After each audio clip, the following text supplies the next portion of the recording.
Alors, qu'est-ce que nous apporterait l'autonomie dans ce contexte-là?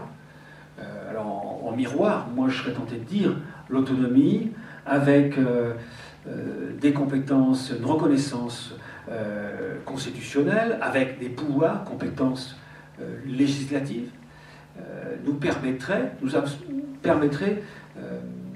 eh bien, déjà de vivre dans un ordre cohérent, un petit peu en mémoire par rapport à ce que je disais tout à l'heure, de mettre fin à ce hiatus entre le discours et les pratiques. C'est-à-dire qu'on pourrait vivre à ce moment-là en étant reconnu, on ne serait plus cet éternel bouc émissaire, mais on serait légitimé dans cet espace public, avec de véritables compétences.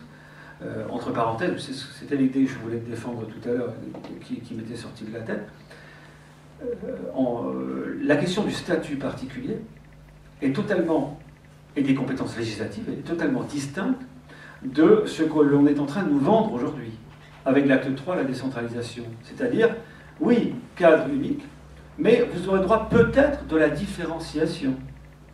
La loi pourra être différenciée.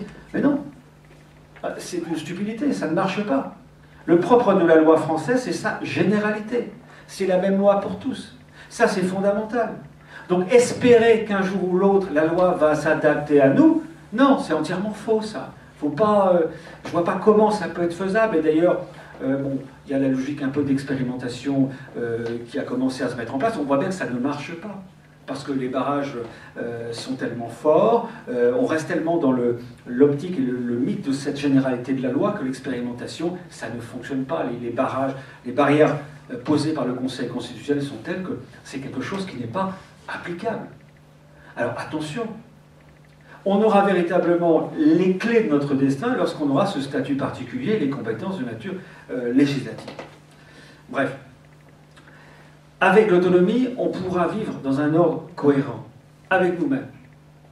Bon, la France retrouvera une forme d'unité. Parce que pour être unie quelque part, il faut être en phase avec ses propres valeurs, ses propres principes. Or, on est dans la duplicité permanente. On est dans les grands discours d'universel, d'égalité, et on bafoue ça en permanence. En tant que citoyens, nous avons le droit, c'est de vivre au sein d'un État-nation, d'un ordre juridico-politique qui soit cohérent et qui soit en phase avec nous-mêmes. Nous sommes reconnus, voilà, nous avons des clés pour nous développer et nous pouvons vivre aussi avec les autres. Voilà, ça c'est quelque chose qui m'apparaît tout à fait fondamental. Il y a plusieurs manières d'expliquer ça, ce sentiment de faire partie d'un ensemble. Aujourd'hui, je l'ai dit tout à l'heure en introduction, on a du mal quelque part à se penser français à partir du moment où nous ne sommes pas reconnus. Bon, il y a un auteur français, un philosophe qui s'appelle Marcel Gauchet, qui, dans la crise de la démocratie, avait soutenu cette thèse. Trop de droits tue le politique. C'est-à-dire, donnez trop de droits aux gens et vous tuerez le vivre ensemble, le sentiment du vivre ensemble. Je crois que c'est l'inverse. Moi, j'ai écrit ce livre pour soutenir la thèse inverse. Le déni des droits tue le politique. Tuez les droits culturels. Voilà. Avec le sentiment que nous en avons aujourd'hui, parce que nous avons le sentiment de ces droits bafoués, vous tuez le politique, c'est le sentiment d'appartenance nationale. Et ça, c'est quelque chose de très fort. On peut l'expliquer aussi avec la pensée de quelqu'un comme Claude Lefort, qui disait, le pouvoir, pour pouvoir se retrouver dans un pouvoir politique, eh bien, il faut que ce pouvoir-là soit ouvert à nous. On puisse se retrouver dans ce pouvoir-là, il faut que le pouvoir soit vide. C'est-à-dire non accaparé par quelqu'un. Aujourd'hui, ce pouvoir politique français, il est accaparé par Paris, il est accaparé par une langue unique, par une coterie, une certaine partie de la bourgeoisie parisienne. Voilà. Donc dans ce pouvoir-là, nous ne pouvons pas nous retrouver parce que ce pouvoir n'est pas un lieu vide. Alors c'est la pensée d'un auteur, mais je crois que ça a vraiment du sens.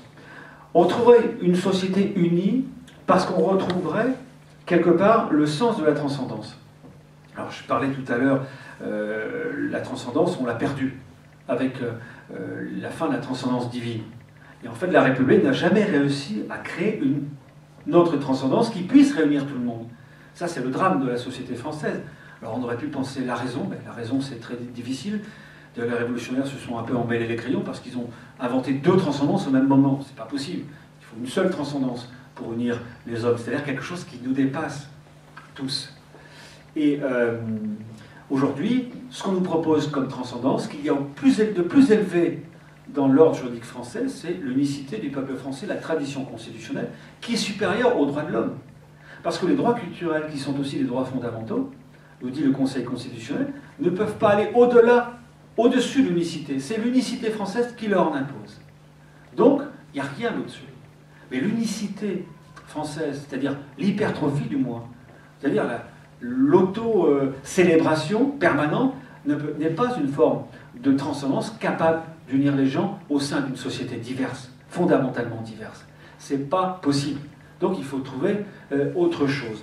Et quand on accomplit ce mouvement vers l'altérité, vers l'autre, avec des formes de reconnaissance, eh bien on retrouve une forme de transcendance, parce que la transcendance, on peut la retrouver dans le visage de l'autre. C'est la pensée de quelqu'un comme Lévinas, mais voilà, on reconnaît qu'il y a des droits de l'homme supérieurs à nous.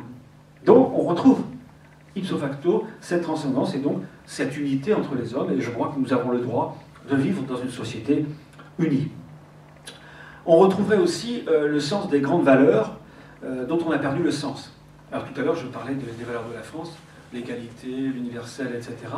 Ces valeurs-là sont accaparées, elles sont sacralisées par l'État qui refuse d'aller voir derrière. C'est-à-dire que l'égalité est tellement belle, tellement française, qu'on ne prend même plus le soin d'aller voir derrière si effectivement il y a des progrès et des efforts à faire pour rétablir l'égalité.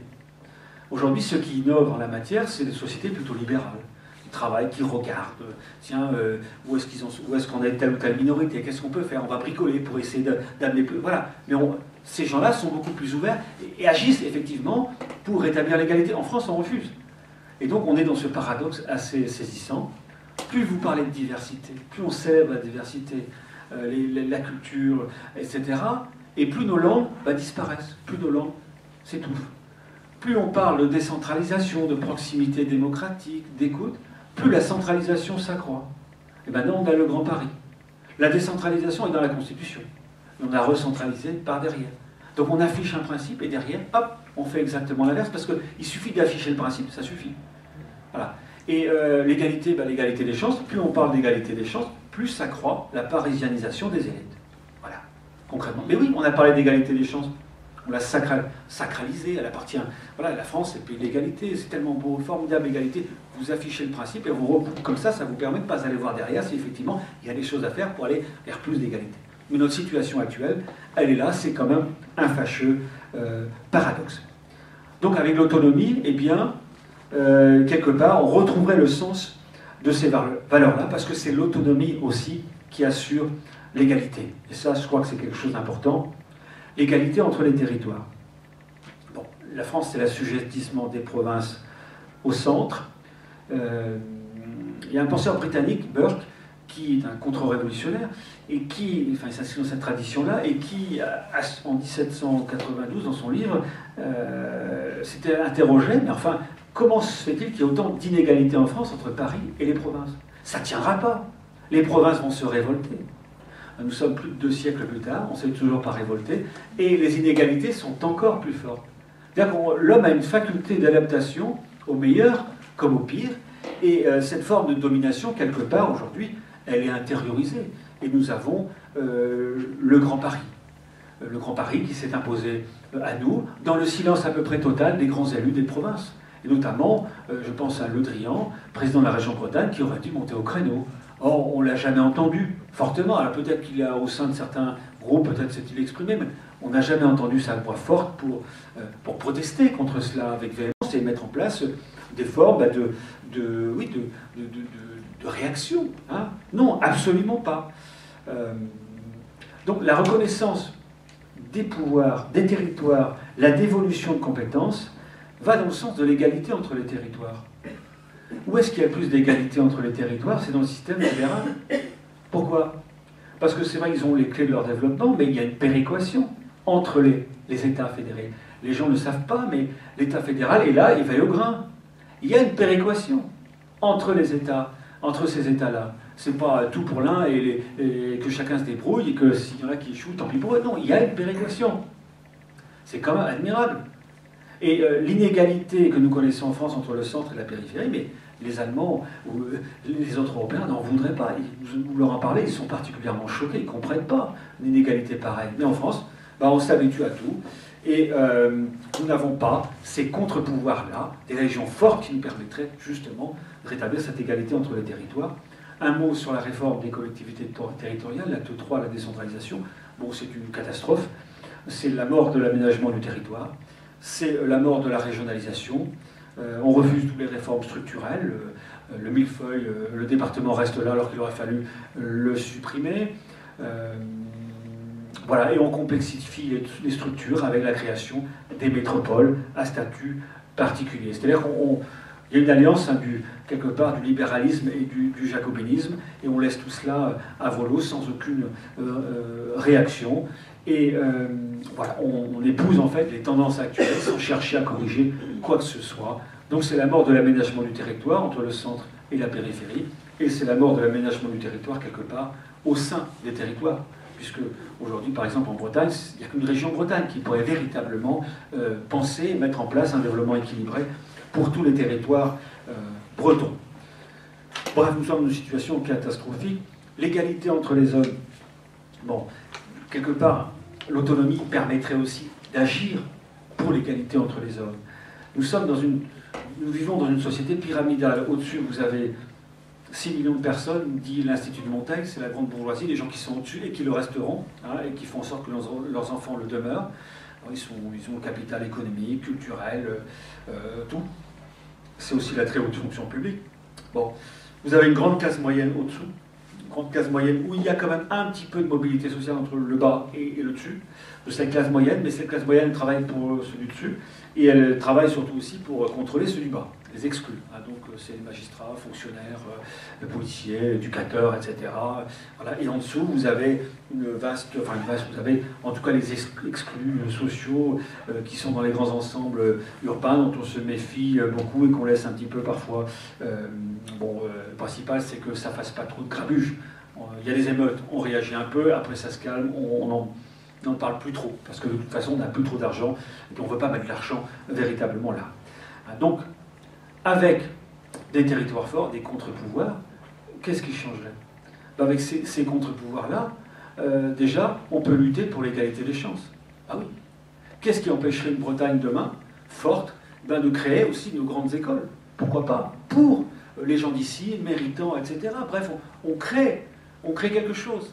Hein, et ça va dans le sens de l'égalité. Aujourd'hui, cette grande école bretonne, ou ces grandes écoles bretonnes de qualité, vous ne les avez pas, il faut partir à Paris. Nous avons les universités de second plan. Hein, celles qui sont déjà reléguées parce qu'on ne veut pas trop leur donner de moyens.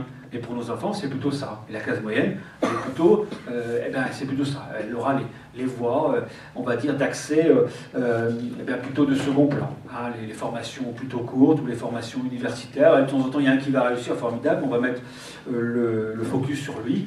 Voilà, mais on en est là. Donc, l'autonomie, des compétences fortes, irait dans le sens, bien évidemment, de l'égalité. Et je crois que ça paraît tout à fait important.